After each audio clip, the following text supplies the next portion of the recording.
Rabbil Alamin, wassalatu wassalamu ala asyrafil anbiya'i wal mursalin nabiyina Muhammadin wa ala alihi wa sahbihi ajma'in. Rabbi shrah li sadri wa yassir li amri wahlul 'uqdatam min lisani yafqahu qawli. Jamaah salat maghrib yang insyaallah kita lanjutkan dengan taklim rutin yang sama-sama dirahmati dan dimuliakan oleh Allah Subhanahu wa taala. Saya membuka kajian ini dengan mengutip satu firman Allah di dalam surah Al-Qasas ayat 68. Surah Al-Qasas ayat 68. A'udzu billahi minasyaitonir rajim. Bismillahirrahmanirrahim. Wa rabbuka yakhluqu ma yasha'u wa yakhtar. Artinya, dan Tuhanmu lah yang menciptakan apa saja yang dikehendakinya. Maksudnya Allah Subhanahu wa taala. Wa yakhtar, kemudian setelah itu ia memilihnya. Memilih di sini yang agak spesial. Maksudnya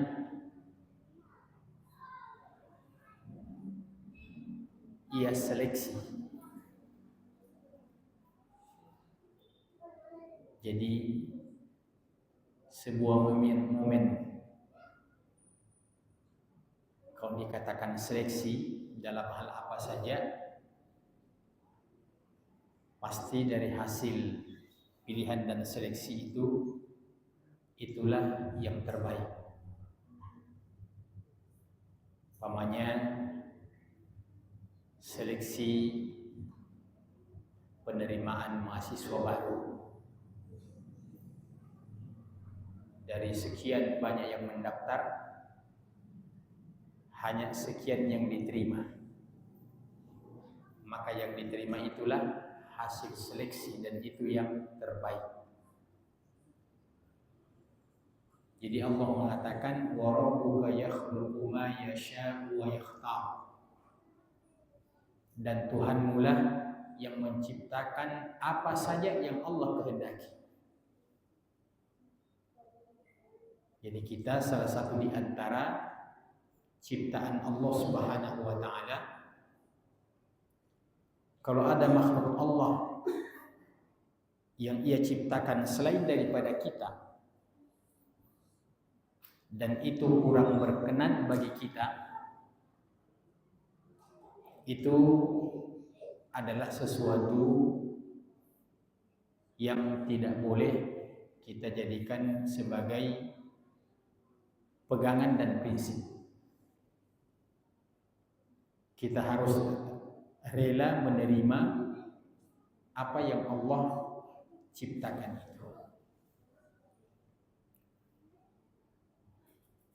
Berikut kita menyebutkan contoh-contoh itu. Allah Subhanahu wa taala menciptakan 7 tingkatan langit. Sab'a samawat.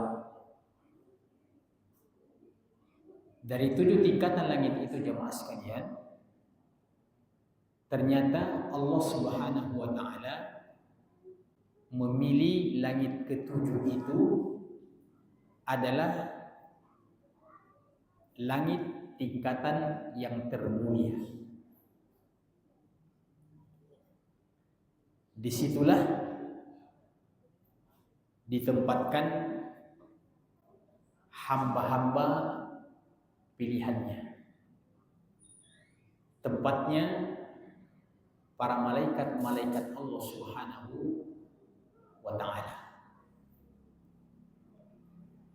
dan dijadikan arasy daripada surga itu adalah atapnya langit yang ketujuh. Kata ulama, andaikan kita mungkin mau membahas apa perbedaan materi langit pertama, kedua, tiga, dan seterusnya sampai langit ketujuh, dari sisi materi mungkin tidak ada perbedaannya, dia sama. Tapi Allah memilih langit ketujuh sebagai langit yang termulia, karena di situ berada ciptaan Allah yang termulia, malaikat-malaikatnya. Kita terlanjur menyebutkan golongan malaikat. Allah Subhanahu wa taala menciptakan banyak malaikat.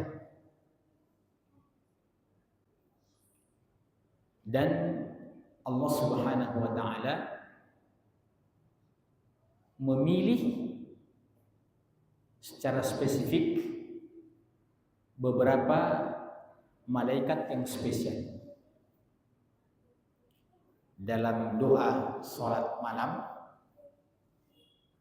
Nabi sallallahu alaihi wasallam mengajarkan doa, Allahumma rabba Jibril wa Mikail wa Israfil.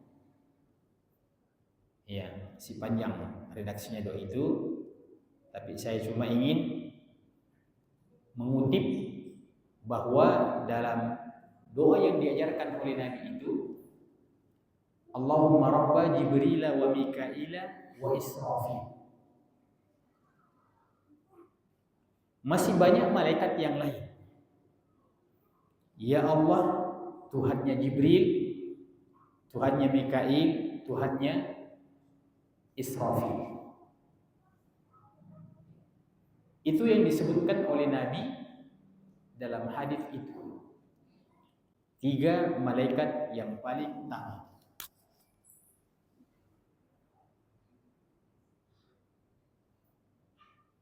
Disebutkan bahwasanya malaikat Jibril adalah pemimpinnya seluruh malaikat. Dialah malaikat yang paling dikenal. Malaikat Jibril. Dialah yang ditugaskan oleh Allah Subhanahu wa taala untuk mengantarkan wahyu kepada Nabi sallallahu alaihi wasallam. Maka hakikatnya malaikat Jibril ini adalah malaikat yang diamanahkan oleh Allah Subhanahu wa taala membawa Al-Qur'an, yang mana Al-Qur'an itu pada hakikatnya adalah ruh yang menyebabkan kita bisa hidup.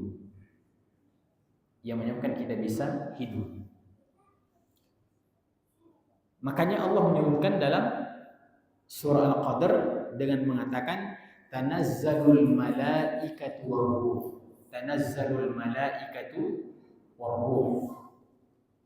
Di malam Lailatul Qadar itu secara umum malaikat turun ke langit bumi, dan secara khusus malaikat ar-ruh. Siapa yang dimaksud dengan malaikat ar-ruh? Iya, dalam pelajaran kita tidak kita temukan di antara nama malaikat itu malaikat ar-ruh. Itu cuma gelaran. Malaikat ar-ruh maksudnya adalah malaikat Jibril. Malaikat ar-ruh adalah malaikat Jibril. Kenapa disandarkan kepada malaikat Jibril itu dengan nama malaikat ar-ruh? Karena beliau yang mengantar Al-Quran, wahyu kepada Nabi sallallahu alaihi wasallam. Dan Allah Subhanahu wa taala menyebutkan kedudukan Al-Quran itu adalah bagaikan ruh, bagaikan roh. Apa fungsi daripada ruh itu jemaah sekalian? Ruh itu menghidupkan jasad. Ruh itu menghidupkan jasad. Kalau ruh, nyawa sudah berpisah dari jasad kita, ya, itu namanya mayat atau jenazah. Ya. Maka begitu kedudukan daripada Al-Quran yang Allah sebutkan sebagai penghidup jiwa-jiwa manusia.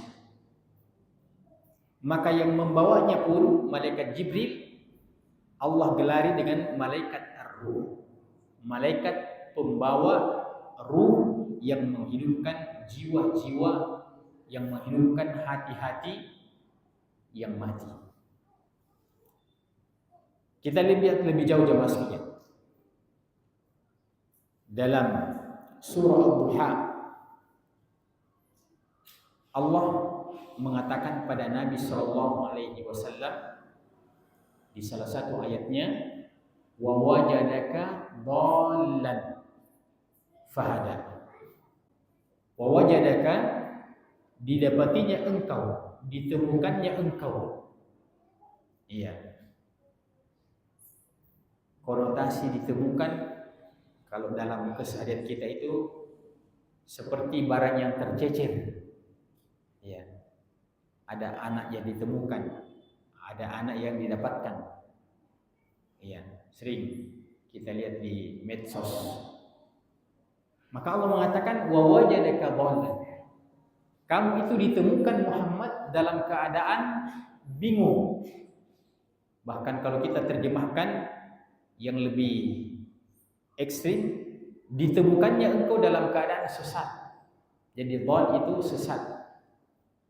Coba bayangkan jemaah sekalian. Saya biasa mengatakan, andaikan ada orang yang kita tahu menyematkan pada Nabi kita bahwa Muhammad itu sesat, ya, pasti kita marah sebagai orang Islam. Iya.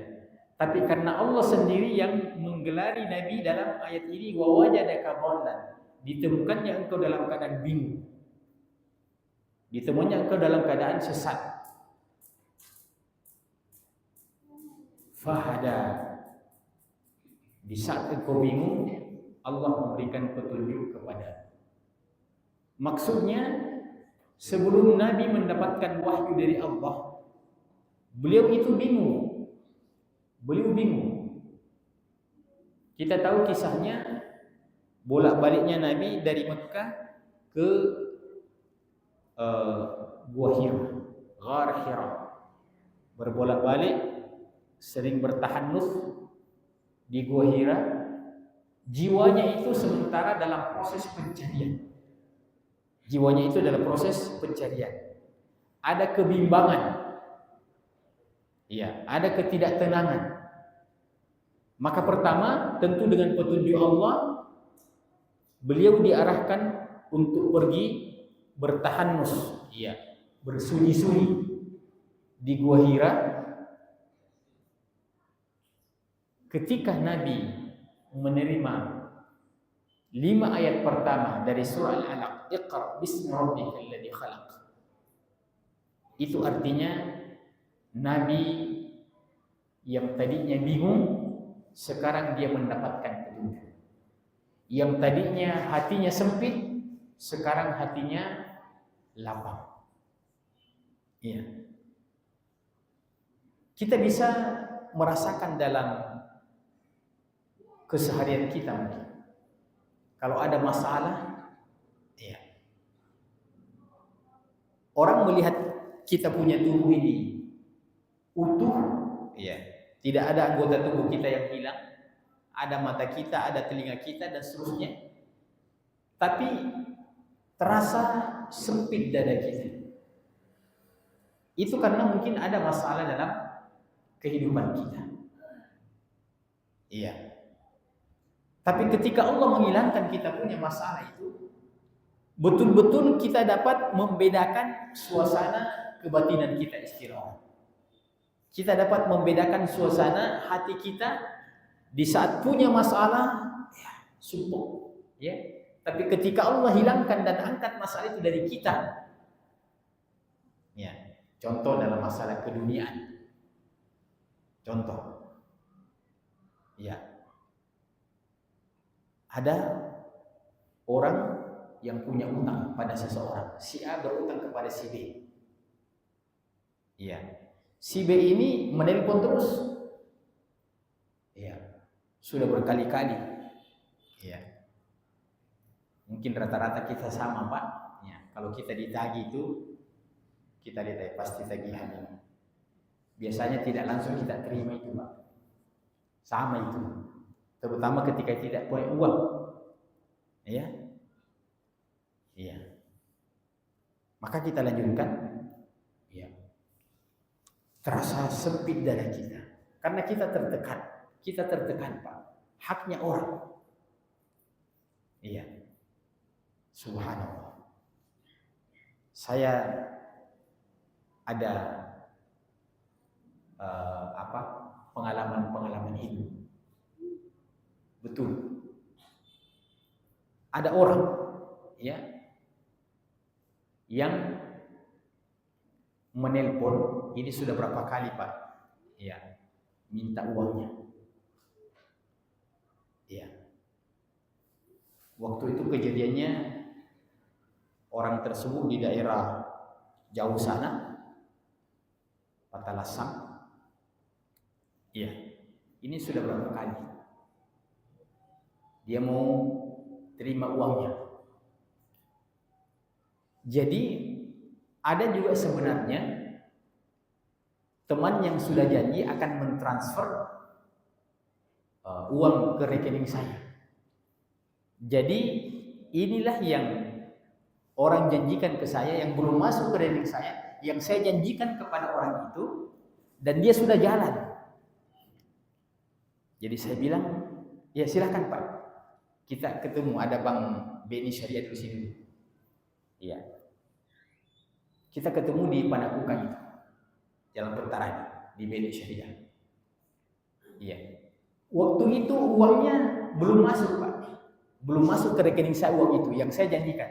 Tapi orang itu sudah jalan dari sana. Ya. Saya juga sudah tidak bisa berkelit karena sudah beberapa kali janji. Saya bilang, wah, ini beratnya saya rasain. Iya. Kalau betul-betul dia tidak terima uangnya hari ini, mungkin dia bilang, Anda ini ustaz bohong, berarti kau ceramah. Ya. Jadi subhanallah waktu itu, Pak. Saya ingat di Panakukan di situ. Itu semakin mendekat. Bilang, saya sudah dekat. Di mana alamatnya, Pak? Iya. Di mana alamatnya? Masya Allah. Waktu itu, Pak, dia bilang, saya sudah sampai di Panakukan dekat-dekat, tapi macet ini, Pak. Dalam hati saya, Masya Allah. Ya Allah. Jadikanlah macet terus, ya Allah. Ya, dalam doa saya, macetkan itu ya Allah. Dan memang macet pada waktu itu, Pak. Macet itu. Jadi mungkin tinggal, ya, tidak sampai lagi setengah kilo. Ya, karena saya sudah berada di sekitar pertahanan. Saya bilang, betul Pak, macet ini. Masya Allah. Saya anggap itu pertolongan Allah Subhanahu wa Ta'ala. Ya, begitu beliau mengatakan, saya sudah lepas dari macet. Saya mulai nekirin. Jadi di saat orang itu sudah tidak punya masalah lagi, dia sudah lancar, malah saya yang tidak enak. Ya, maunya saya itu macet terus. Subhanallah. Sebelum saya masuk ke kantor BNI Syariah waktu itu, tiba-tiba bunyi telepon saya, Pak. Bunyi telepon saya. Ya, ternyata uang itu masuk. Jadi beberapa menit sebelum saya ketemu yang saya janjikan tadi itu, ya, yang belum masuk itu, beberapa menit sebelum masuk itu, ya, mungkin hitungan 5 sampai 10 menit Pak, bisa dibayangkan. Ya, tiba-tiba saya pilih masuk ke dalam, ya, kantor BNI Syariah, dan saya langsung keluarkan uang untuk beliau itu. Ya, terlalu panjang saya punya cerita. Intinya bahwa kita bisa membedakan bagaimana suasana jiwa kita di saat kita punya masalah dan di saat kita hilang dari masalah itu. Maka ternyata Allah mengatakan kepada nabinya, wa wajadaka dhallan fahada, ditemukannya engkau Muhammad dalam keadaan bingung, tidak tahu arah, mana barat mana timur. Maka Allah Subhanahu wa taala melapangkan dadanya Nabi Muhammad SAW dengan menerima wahyu dari Allah Subhanahu wa taala. Maka Allah Subhanahu wa taala memiliki pilihan-pilihan di antara ciptaan-ciptaannya itu. Kita lanjutkan. Allah Subhanahu wa taala ternyata pernah membangkitkan dan mengutus jumlah nabi dan rasul itu, Pak. Secara gamblang tanpa kita ketahui perinciannya namanya. Itu jumlahnya dalam hadis yang sahih disebutkan, itu jumlah para nabi dan rasul itu 124.000 jumlahnya. 124.000 jumlahnya. Sementara nabi dan rasul yang kita ketahui namanya hanya 25 yang disebutkan di dalam Al-Qur'anul Karim. Iya. Kita persempit dari yang 25 itu merupakan sudah hasil seleksi. Kemudian Allah Subhanahu wa taala seleksi lagi siapa yang terbaik di antara 25 itu. Allah keluarkan lagi ulul azmi yang jumlahnya 5 saja. Nabi Muhammad SAW, Nabi Musa, Nabi Nuh, Nabi Ibrahim. Selainnya itu tidak masuk. Kemudian dari yang 5 itu Allah pilih lagi 2 yang termulia, yaitu Khalilain, 2 kekasih Allah Subhanahu wa taala, yaitu Nabi Ibrahim dan Nabi Muhammad SAW. Allah berfirman, wattakhadallahu Ibrahim khalila. Allah telah menjadikan Ibrahim itu sebagai kekasih Allah Subhanahu wa taala. Kemudian dari 2 nabi itu, Nabi Muhammad dan Nabi Ibrahim, Allah memilih Nabi Muhammad SAW sebagai Sayyidul Anbiya wal Mursalin, memilih sebagai penghulu para nabi dan para rasul, pemimpinnya para nabi dan para rasul. Berapa nabi dan rasul yang Allah pernah utus, Nabi SAW yang diangkat sebagai Sayyidul Anbiya'i wal Mursalin. Kemudian Allah Subhanahu wa taala mengutus pada setiap nabi itu ada umatnya. Pada setiap nabi ada umatnya. Dan umat Muhammad SAW dipilih sebagai umat yang terbaik.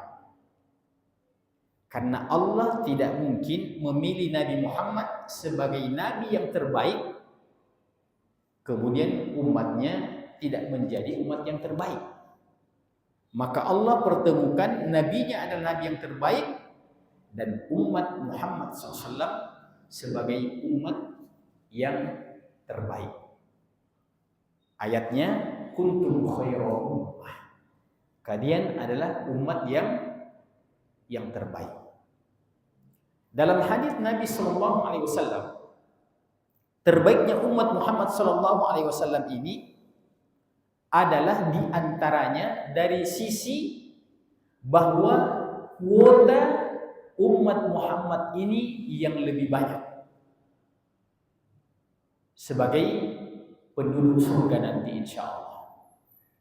Dalam hadis yang sahih juga disebutkan, Nabi SAW bersabda, ahlul jannati mi'atun wa ishruna saffan. Penduduk surga itu jumlahnya, ya ini ngeri-ngeri sedap Pak, hanya terdiri dari 120 shaf, 120 baris. Iya. Nah, kita tidak tahu ya satu baris itu berapa panjangnya. Iya. Tidak mungkinlah seperti shafnya Masjid Ar-Rahman, ya. Kalau seperti Masjid Ar-Rahman, wah, ini ngeri-ngeri sedap ini. Apakah kita masuk di dalamnya, Pak? Ya. Nah, tapi Allah ma'lam berapa panjangnya satu shaf itu. Tapi dalam hadis yang sahih disebutkan bahwa ahlul jannati mi'atun wa 'ishruna shaffa. Penduduk surga itu jumlahnya 120 shaf. Thamanuna li hadhil ummah, dari 120 shaf itu hadis yang sahih, 80 shaf kuotanya umat Muhammad sallallahu alaihi wasallam. Berarti berapa yang tersisa, Pak? 120 dikurang 80 tersisa 40 shaf wa arba'una shaffan li sa'iril umam. Sementara yang 40 shaf itu dibagi-bagi umat-umat yang lain. Iya. Kira-kira kalau kita mirip-mirip, kalau kota jamaah haji itu pasti Indonesia paling banyak, Pak. Ya. Kalau negara lain kasihan, ya sedikit-sedikit. Kita yang diistimewakan oleh pemerintah Arab Saudi, karena memang kita penduduk Muslim yang terbanyak, ya. Nah, kita kembali. Wa arba'una shaffan li sa'iril. 40 shaf itu dibagi-bagi oleh umat yang lain. Subhanallah. Maka ini adalah contoh daripada pilihan Allah Subhanahu wa taala. Ya, contoh daripada pilihan Allah Subhanahu wa taala. Nah, kalau kita sebutkan lagi Nabi sallallahu alaihi wasallam memiliki sahabat 124.000 jumlahnya di zamannya, yang ketemu langsung dengan Nabi dan beriman dengan Nabi dan mati dalam keadaan beriman. Itu 124.000. 124.000. Dari 124.000 itu Nabi menyebutkan 10 yang dipastikan masuk surga. Bayangkan itu, Pak, 124.000. Kemudian Nabi menyebutkan yang pasti masuk surga, digembirakan masuk surga, al-ashara al-mubashsyirina bil jannah. 10 sahabat yang digembirakan, dijanji masuk ke dalam surga. Iya. Dan dari 10 itu 4 yang pertama adalah semuanya khulafaur rasyidin. Ya. Jadi 10 itu 4 yang pertama itu khulafaur rasyidin. Abu Bakar, Umar, Utsman, Ali. Ini adalah orang-orang yang dijamin masuk surga oleh Nabi sallallahu alaihi wasallam. Iya. Kemudian selanjutnya jemaah sekalian, Allah Subhanahu wa taala menciptakan amalan-amalan. Dan Allah memilih amalan yang terbaik adalah amalan yang ada pada umat Muhammad sallallahu alaihi wasallam. Maksudnya agama Islam. Ya. Allah berfirman, "Innad dina 'indallahil Islam." Jadi amalan yang terbaik, ya, dari umat-umat terdahulu sejak zaman Nabi Nuh, ya, sebelum Nabi Muhammad, Nabi Isa, Allah jadikan amalan yang terbaik itu pada umat Muhammad sallallahu alaihi wasallam. Nah, mulai kita mau ketemukan amalan yang terbaik ini bagi umat Muhammad sallallahu alaihi wasallam itu dari sisi kuantitas bisa sedikit, akan tetapi dari sisi kualitas tidak tertandingi. Iya, dari sisi kuantitas sedikit dan dari sisi kualitas inilah yang mendongkrak amalan umat Muhammad sallallahu alaihi wasallam. Iya. Kita jelaskan. Bagaimana itu jemaah sekalian? Kita ambil contoh. Nabi Nuh itu bersama dengan kaumnya, bersama dengan umatnya itu berapa tahun?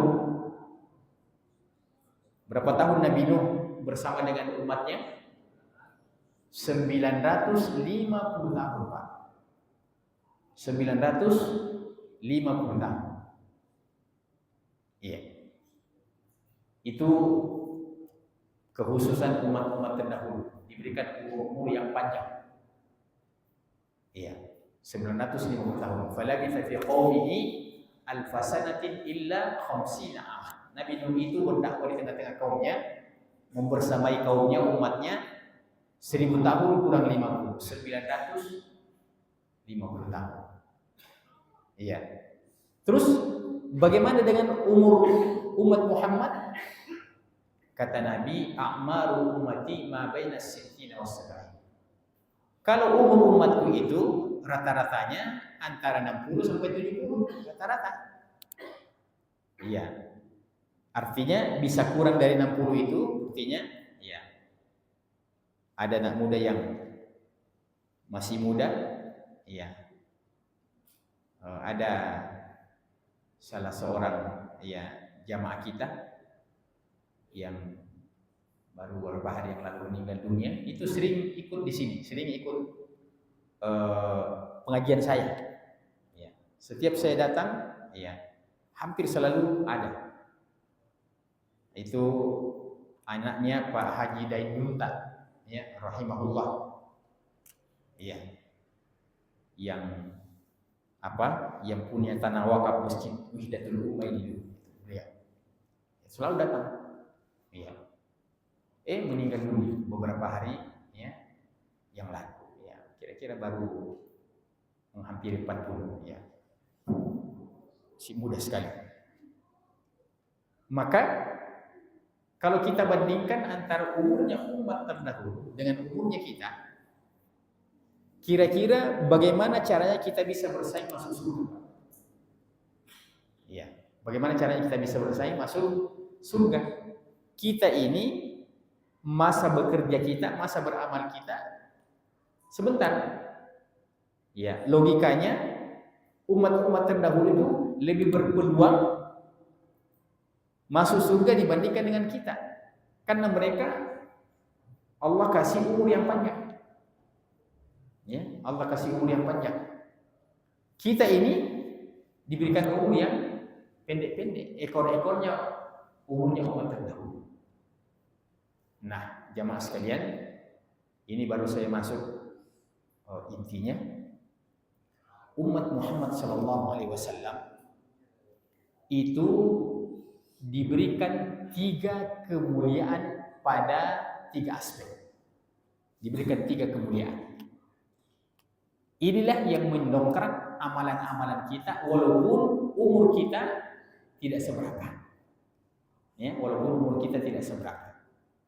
Yang pertama jemaah sekalian, ada namanya kemuliaan amal, syaraful amal. Ada namanya kemuliaan amal, syaraful amal, kemuliaan amal. Ya. Bagaimana maksudnya itu kemuliaan amal? Kira-kira kalau kita bawa analogikan pada hal-hal yang bersifat materi, kemuliaan amal itu kira-kira sama pendekatannya kalau saya mengatakan sebuah produk, sebuah barang yang dikenal luas oleh masyarakat sebagai barang yang berkualitas. Ya, sebagai barang yang berkualitas. Atau istilah orang sekarang ini barang yang bermerek. Ya. Jadi kalau ada barang yang berkualitas, barang yang bermerek, ya pemilik barang itu sebenarnya tidak capek mempromosikan, menawarkan barangnya, karena orang kenal betul, ya, bahwa kalau barang ini, merek ini, ya, memang pantas mahal karena dia barang yang bermerek, ya, barang yang bermerek, ya. Artinya sejak dunia ini ada, memang orang kenal itu dan orang selalu hargai. Apa contohnya, Pak? Ya, contohnya emas. Ya, saya dengar emas sekarang ini lagi gila-gila ya. Iya. Saya ini belum belikan emas, saya punya istri tambah tidak ada kesempatan beli emas ini karena baru mau beli naik lagi. Tidak jadi nih. Iya. Coba. Pak. Coba berapa? Berapa sih? Iya. Kepemilikan kita. Kalau yang namanya emas. Iya. Di Sulawesi Selatan ini walaupun uang panai itu mahal, Pak. Iya. Tapi belum pernah saya dengar ada seorang laki-laki yang menikah, dia bilang, ya berapa emas kita jadikan sebagai mahar untuk calon istri kita. Iya. Belum pernah saya dengar bilang, ya cukup 1 kilo. Iya. Belum pernah, Pak. Iya. Walaupun dia mungkin kerja di tambang emas, iya. Belum pernah saya dengar bilang ada seorang laki-laki maharnya 1 kilogram. Iya. Paling beberapa, iya.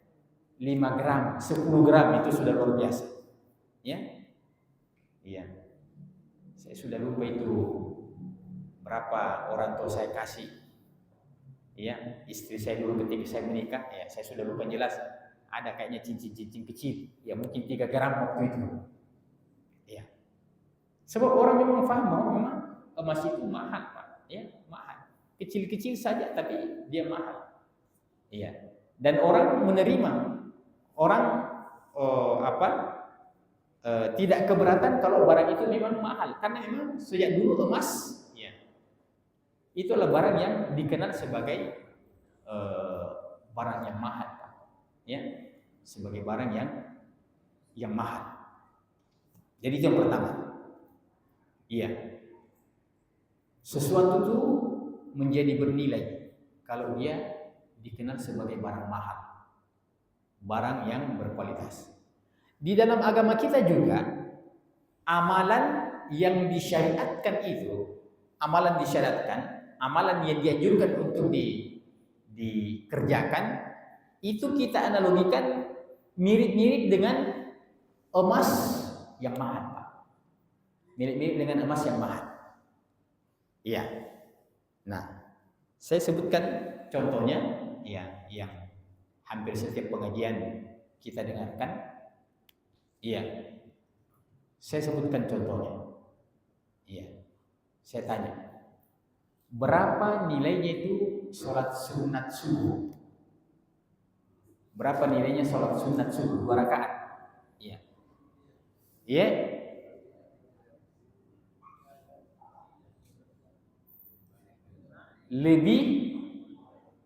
Lebih utama ini sholat sunat, ya, 2 rakaat dibandingkan dunia dengan seluruh isi.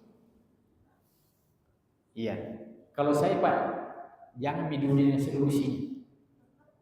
Bila misalnya lebih baik dibandingkan dengan kekayaan yang ada di Panakukang sih. Pokoknya siapa pemiliknya itu, semua di sini yang Ustaz baru yang punya itu. Luar biasa itu. Kenapa? Karena dia sholat sunat subuh. Iya. Ini Panakukang, Pak. Kalau digambar di peta Indonesia tidak kelihatan. Tidak ada di peta Indonesia itu, Pak, Panakukang, tidak ada. Ya. Kalau di Makassar mungkin masih kelihatan. Tapi kalau peta Indonesia kelihatan, tidak kelihatan. Lebih-lebih kalau digambar di peta dunia tidak kelihatan di Makassar. Coba. Nabi bilang sholat sunat subuh itu lebih baik dibandingkan dunia dengan seluruh isinya. Nah, berapa lama kita kerjakan sholat sunat subuh itu? Ya, super kilat. Ya, 2-3 menit. Iya. Tapi nilainya luar biasa. Nah, cuma kan persoalannya kalau namanya urusan ibadah itu, Pak, tidak bisa langsung dicairkan di bank. Dan sudah mau sholat sunat tadi ini, saya mau ke bank, ya, BSI, ya, kenapa, Pak? Ya, saya seorang nasabah ini baru sholat sunat 2 rakaat. Saya mau dicairkan saya punya, tidak bisa, Pak. Ya, karena memang Allah sudah bilang kalau yang namanya, ya,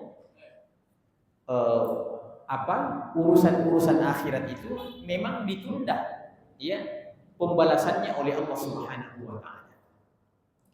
Yang dipercepat itu adalah urusan dunia, Pak. Ya. Kalau kita habis kerja 1 bulan, namanya ada tanggal baru. Ya. Tapi kalau urusan ibadah ini, Pak, ya, tidak bisa langsung kita mendapatkan itu. Puasa, zakat, haji. Ya.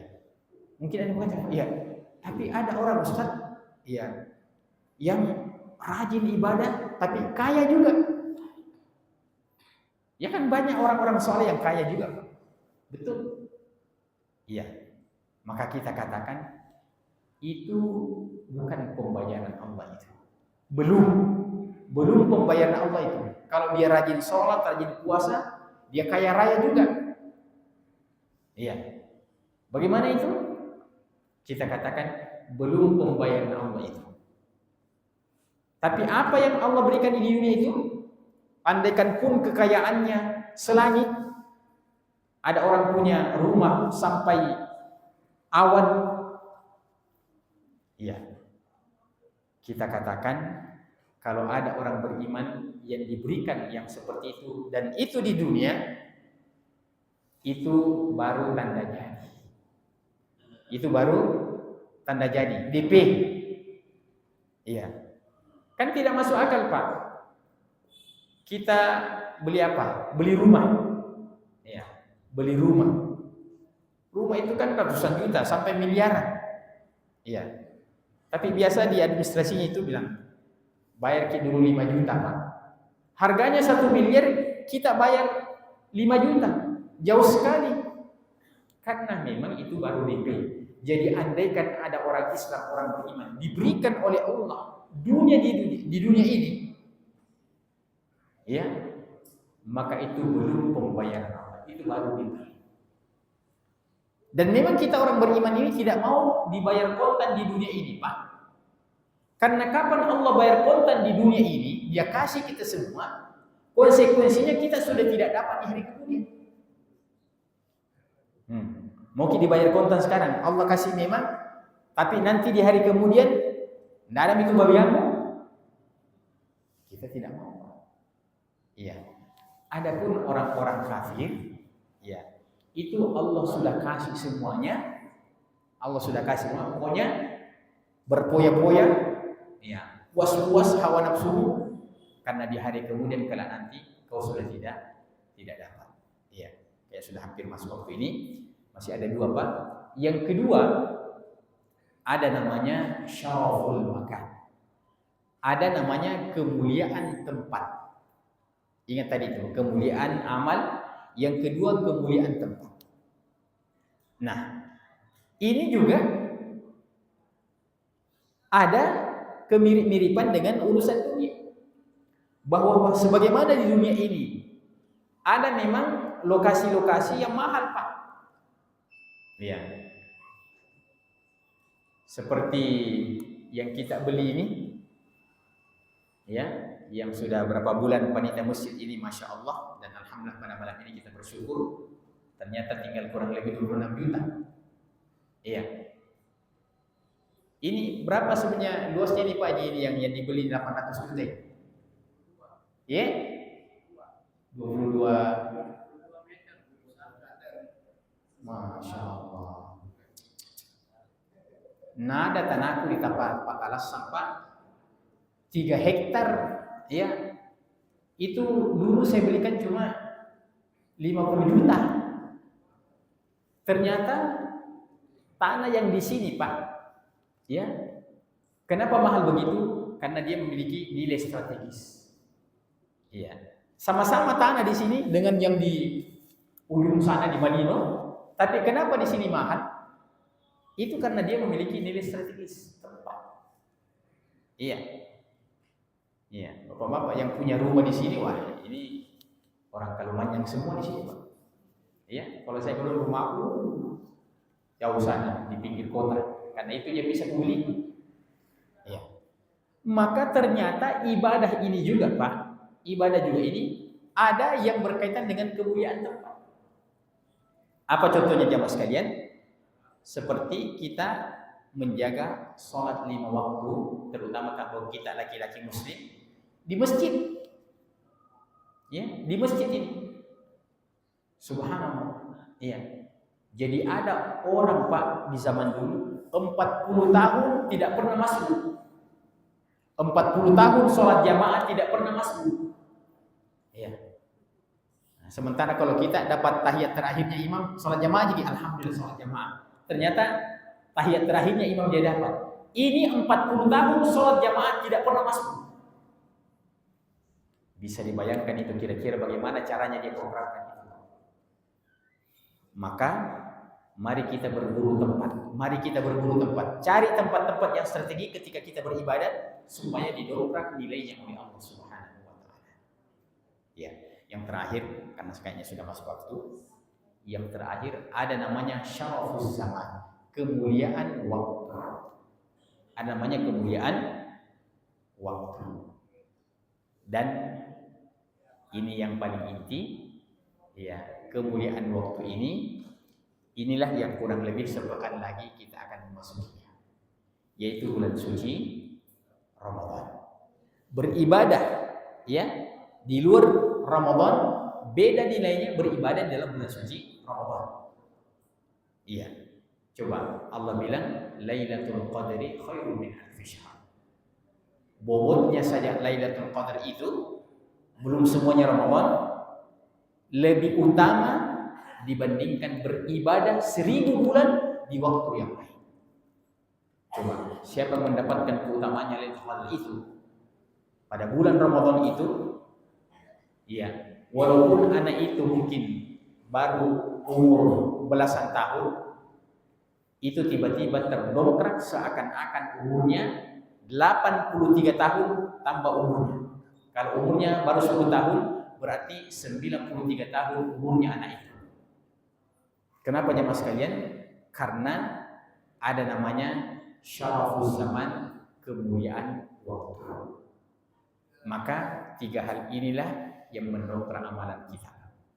Yang pertama kemuliaan amal, yang kedua kemuliaan tempat, yang ketiga adalah kemuliaan waktu, kemuliaan momentum. Maka kita memasuki bulan suci Ramadan ini, kita bisa kumpulkan ini yang 3 ini. Kita bisa kumpulkan ini yang 3. Kemuliaan amal, bayangkan amal sunat saja itu diangkat kedudukannya bagaikan amalan-amalan fardu. Itu karena bulan suci Ramadan. Kemudian di bulan suci Ramadan kita berbondong-bondong ke tempat yang paling dimuliakan oleh Allah, yaitu masjid. Ya, yaitu masjid.